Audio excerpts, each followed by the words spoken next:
tagal na nating mithi, di napapayagang mabawi muli. Magkakapit-pisig, libu-libong tao, kay sarap pala maging Pilipino. Sama-sama iisa ang adhikain, kailanman di na maaalipin. Ang Pilipino sa mundo, mapayapa para ang pagbabago.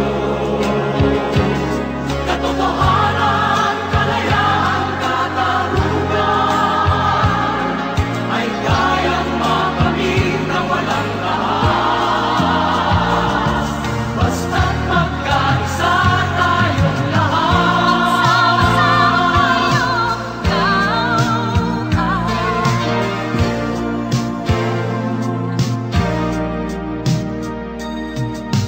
Basta nang nagaganap sa aming bayan, magkasama ng mahirap at mayaman.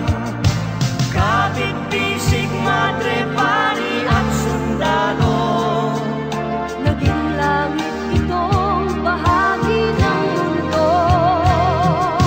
Huwag muling payagang umira lang